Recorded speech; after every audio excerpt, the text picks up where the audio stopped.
Shalom, selamat malam saudara yang dikasihi Tuhan Yesus Kristus. Selamat berjumpa dalam renungan pada malam hari ini. Doa dan harapan saya saudara semua ada dalam keadaan yang baik, sehat, penuh sukacita, dan berlimpah berkat Tuhan. Sebelum kita mendengarkan renungan firman Tuhan, mari kita berdoa.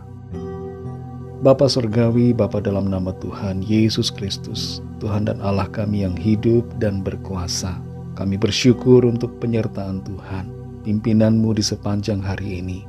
Tuhan sudah menolong kami melewati segalanya. Pada saat ini kami mau mendengarkan sabda firman-Mu. Urapi kami agar kami mengerti dan taat untuk melakukan setiap kehendak-Mu. Dalam nama Tuhan Yesus kami berdoa. Haleluya. Amin. Saudara yang dikasihi Tuhan, ayat renungan kita pada saat ini terdapat dalam kitab Ulangan pasal 25 ayat 15 sampai 16. Tertulis demikian.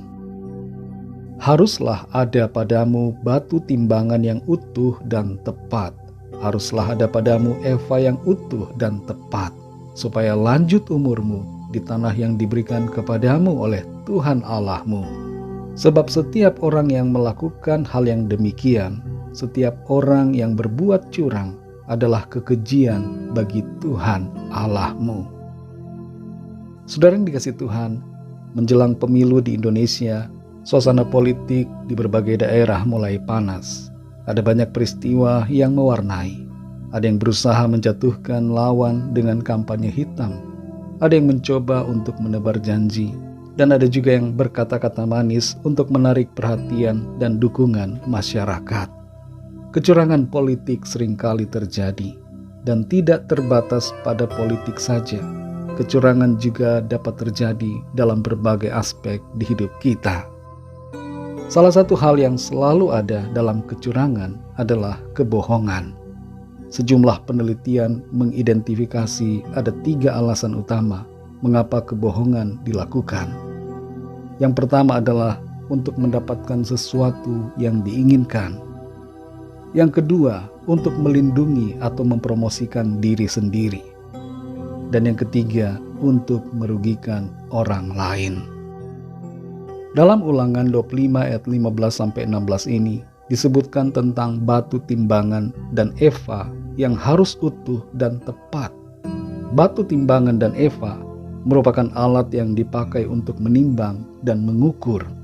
Dan di sini Tuhan menghendaki agar alat ukur yang dipakai adalah sesuai dan tidak dimanipulasi, agar tidak kurang dan tidak merugikan orang lain.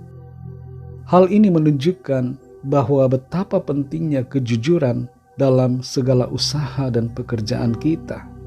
Ada yang mengatakan kalau bisnis tidak berbohong tidak akan untung. Tapi kita tidak boleh punya prinsip dan pemikiran seperti ini.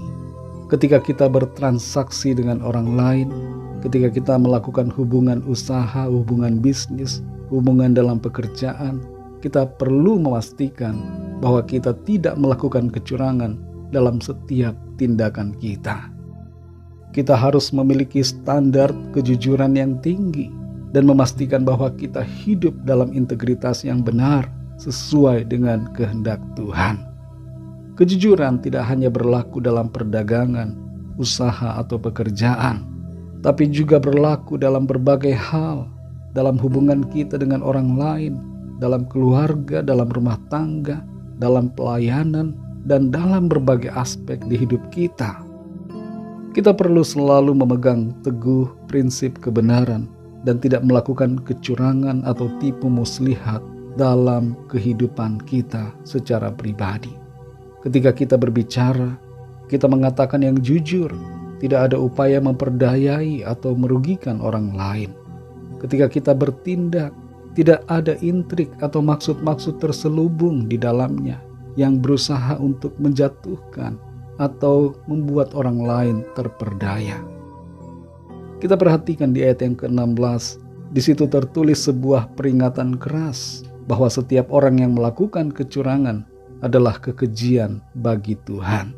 Ini menunjukkan betapa seriusnya Tuhan memandang masalah kejujuran dan kebenaran. Kita perlu selalu mengingat bahwa Tuhan melihat segala sesuatu yang kita lakukan meskipun tidak ada orang lain yang melihatnya. Dan kita juga perlu menyadari bahwa Tuhan tahu apa yang ada dalam hati dan pikiran kita. Oleh karena itu kita harus selalu berusaha untuk hidup dengan integritas dan kejujuran di hadapan Tuhan, karena Tuhan tahu semuanya. Dalam dunia yang penuh dengan godaan untuk melakukan kecurangan dan ketidakjujuran, kita perlu selalu berpegang pada kebenaran firman Tuhan. Ketika kita hidup dalam kejujuran, maka kita sedang menyenangkan hati Tuhan dan mengundang berkat-Nya dalam kehidupan kita. Amsal 14 ayat 11 berkata, "Rumah orang fasik akan musnah, tetapi kemah orang jujur akan mekar." Saudara yang dikasihi Tuhan, bagaimanakah praktek usaha, pekerjaan, dan segalanya yang ada di kehidupan kita? Adakah kita berprinsip melakukan kebohongan dan kecurangan demi meraih keuntungan? Mungkin kita bisa untung, tapi Tuhan tidak disenangkan. Lagi pula keuntungan dengan cara curang tidak akan bertahan lama dan tidak membawa kebahagiaan. Mari hidup dalam kejujuran dan tidak berbuat curang. Kasih karunia Tuhan akan menolong dan memampukan kita. Mari kita berdoa. Terima kasih Tuhan, kami bersyukur untuk firman-Mu yang menegur, membimbing, mendidik kami untuk hidup dalam kebenaran, tidak memiliki sifat-sifat dan sikap perbuatan yang tidak berkenan kepadamu. Kami mohon kekuatan-Mu supaya dalam usaha, pekerjaan, pelayanan, dan dalam segala hal yang kami kerjakan, kami tidak berbuat yang curang. Kami tidak melakukan kebohongan, tipu daya untuk merugikan orang lain dan mendapatkan keuntungan bagi diri kami sendiri. Tapi kami bersikap benar, bersikap jujur, dan berpegang selalu kepada kebenaran firman-Mu. Tolong kami ya Tuhan, supaya kami senantiasa hidup seturut apa yang menjadi kehendak dan perintah firman-Mu bagi kami. Berkati kami di sepanjang malam hari ini. Lingkupi kami Tuhan dalam istirahat kami. Berikan tidur yang nyenyak dan bangunkan kembali besok pagi dengan kekuatan baru dan tubuh yang sehat diberkati Tuhan, untuk kami pakai memuliakan nama Tuhan dalam segala aktivitas kami. Berkatilah bangsa dan negara kami Indonesia, juga semua bangsa di dunia ini. Lawatlah dengan kasih dan rahmat-Mu, agar setiap orang dari segala bangsa mengalami anugerah keselamatan yang daripada-Mu. Ampuni kami Tuhan akan dosa dan kesalahan kami, seperti kami juga mengampuni orang yang bersalah kepada kami. Dan pimpin kami terus, supaya kami berjalan dalam kesempurnaan sesuai dengan kehendak Tuhan. Terima kasih Tuhan. Dalam nama-Mu yang kudus, nama Tuhan Yesus Kristus, kami sudah berdoa dan mengucap syukur. Haleluya. Terimalah berkat Tuhan. Tuhan memberkati engkau dan melindungi engkau. Tuhan menyinari engkau dengan wajah-Nya dan memberikan kasih karunia. Tuhan menghadapkan wajah-Nya kepadamu dan memberikan damai sejahtera. Berkat anugerah dari Bapa Sorgawi, kasih karunia dari Tuhan Yesus Kristus, dalam persekutuan dan penghiburan Roh Kudus, menyertai kita semua sekarang ini dan sampai selama-lamanya. Dalam berkat nama Tuhan Yesus Kristus. Haleluya. Amin. Puji Tuhan, saudara yang dikasihi Tuhan, saya percaya firman Tuhan menjadi berkat dan kekuatan buat saudara semua, dan Roh Kudus akan menolong saudara untuk lebih lagi memahami kebenaran firman Tuhan. Tuhan Yesus memberkati saudara semua.